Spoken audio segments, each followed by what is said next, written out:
प्रभूचा गौरव असो आत्ता आणि सदा सर्वदा.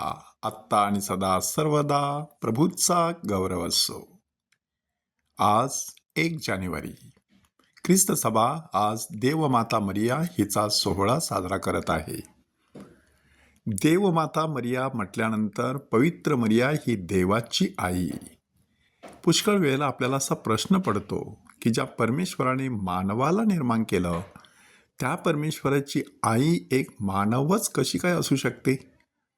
परंतु हे जे धर्मतत्व आहे ते धर्मतत्व ज्या वेळेला निश्चित करण्यात आलं त्यावेळेला धर्मपंडितांसमोर 4 ग्रीक शब्द होते.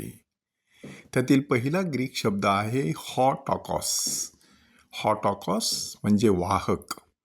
एखादी व्यक्ती काहीतरी वाहून नेत असते तेव्हा त्या व्यक्तीला वाहक म्हटलं जातं.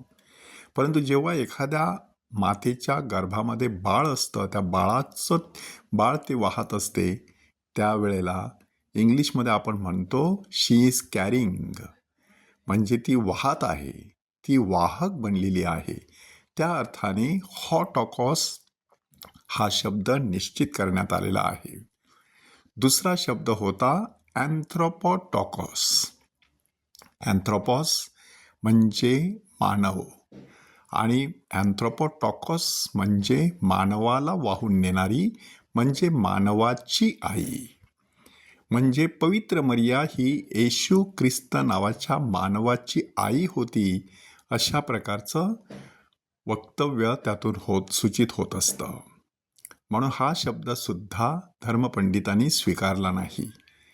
त्यानंतर तिसरा शब्द होता क्रिस्टोटॉकॉस. क्रिस्तॉस म्हणजे अभिषिक्त.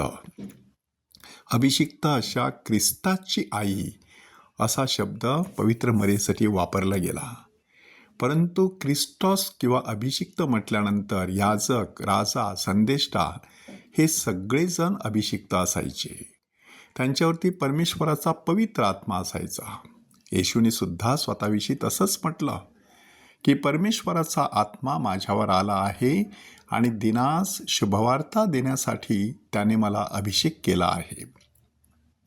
म्हणजे हा अभिषेक जो आहे त्यातून क्रिस्टॉस हा शब्द आलेला आहे. म्हणून पवित्र मरिया ही अभिषिक्त अशा ख्रिस्ताची आई होती हे त्यातून सूचित होत आहे. परंतु धर्मपंडितांना असं वाटलं की त्यातून सगळंच काही सूचित झालेलं नाही. माणसंसुद्धा अभिषिक्त असू शकतात. ख्रिस्त फक्त अभिषिक्त नव्हता तर ख्रिस्त साक्षात परमेश्वर होता.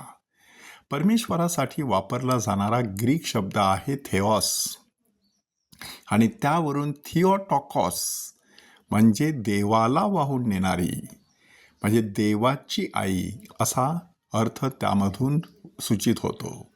आणि नेमका तोच शब्द धर्मपंडितांनी पवित्र मरियेसाठी निवडला.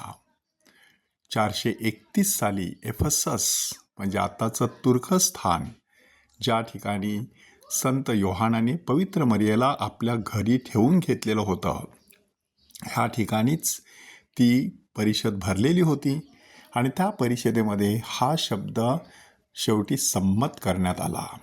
आणि त्यानंतर जेव्हा लोकांनी तो शब्द ऐकला की पवित्र मरिया ही देवाची आई आहे असे आम्ही सर्वजण मोठ्या आनंदाने घोषित करतो, तेव्हा एफेससचे सगळे रस्ते त्या संध्याकाळच्या नंतर येणाऱ्या रात्रीत उजळून निघाले. सर्वत्र जल्लोष होत राहिला. पवित्र मरियेची गाणी गायली गेली, पवित्र मरियेची भक्ती सुरू झाली. अशा प्रकारे पवित्र मरियेचा सन्मान करण्यात आला. हा सण वर्षाच्या सुरुवातीला ठेवण्यात आलेला आहे. त्याद्वारे काय आपल्याला सूचित करण्यात आलेलं आहे की प्रभू येशू ख्रिस्त परिपूर्ण माणूस आणि परिपूर्ण परमेश्वर आहे.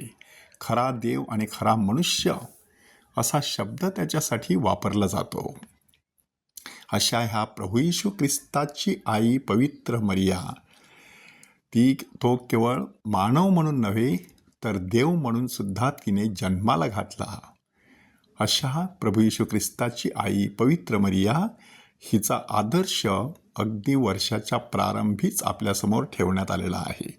आणि त्याद्वारे ख्रिस्त सभा एक महत्त्वाचं चिंतन आपल्या डोळ्यांसमोर ठेवत आहे की येणाऱ्या वर्षामध्ये आपल्या मानवीपणाला जास्त महत्त्व द्यायचं, की आपल्यामधील दैवी अंश कसा सतत फुलत राहील त्याकडे लक्ष द्यायचं. ही निवड वर्षाच्या अगदी प्रारंभीच आपल्याला करायची आहे.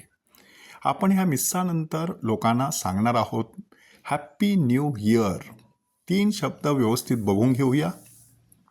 हॅप्पी म्हटल्यानंतर की कोणत्या प्रकारच्या आनंदाची आपण त्यामधून घोषणा करत असतो, कोणत्या प्रकारचं सुख माणसाला मिळावं असं आपल्याला वाटत असतं. केवळ शारीरिक का, केवळ बौद्धिक का, केवळ सांस्कृतिक खाणंपिणं मौज मजा मनोरंजन करमणूक इथपर्यंतच मर्यादित का, केवळ विद्वत्तापूर्ण असा आनंद का, केवळ भावनिक आनंद का, 4 प्रेमाच्या लोकांच्या सहवासात राहायचं, मौज मजा करायची, 4 मित्र मिळवत राहायचं, हा भावनिक आनंद, किंवा एखादं पद मिळवण्यासाठी झटायचं, ते मिळवल्यानंतर अधिकार गाजवायचा, त्याचा आनंद लुटायचा, अशा प्रकारचा सामाजिक आनंद आहे का, की आध्यात्मिक धार्मिक स्वरूपाचा आनंद, की जो आनंद कधीच कमी होत नाही, कोणी आपल्याकडून हिरावून घेऊ शकत नाही, मात्र तो सातत्याने इतरांना देता येऊ शकतो आणि जेवढा दिला जातो तेवढाच मिळत राहतो. हॅप्पी ह्या शब्दाचा अर्थ व्यवस्थित समजून घेण्याचा प्रयत्न करूया. पवित्र मरियेला ब्लेसेड किंवा धन्य असं म्हटलेलं आहे, ते ह्याच अर्थाने की ती आध्यात्मिकदृष्ट्या परमसुखी होती.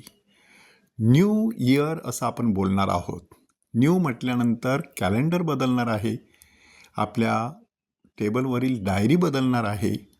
आपण लिहायला घेतल्यानंतर सुरुवातीला काही वेळेला चुकून 2025 असं साल लिहिणार आहोत, परंतु न्यू म्हटल्यानंतर नवं काय असणार आहे हा विचार आपण करणं गरजेचं आहे, की ह्या वर्षात माझ्या हातून काय नक्की नवं होणार आहे.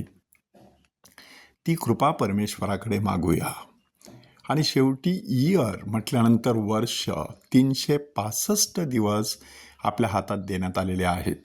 एक एक दिवस आपण कसा घालवणार त्यावरती वर्षाची सगळी गोळाबेरीज अवलंबून असणार आहे. पवित्र मरियेने ह्या पृथ्वी तलावरील आपला प्रत्येक दिवस परमेश्वराच्या सहवासात घालवला आणि म्हणूनच जशी ती देवाची माता बनली तशी ती मानवाची माता बनली, स्वर्ग आणि पृथ्वीची राणी झाली. आजही ती आपल्यासाठी मध्यस्थी करते.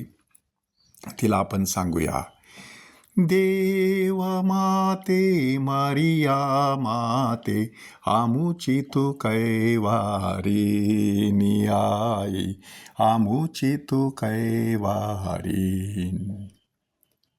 आवे मरिया, आवे मरिया, आवे मरिया.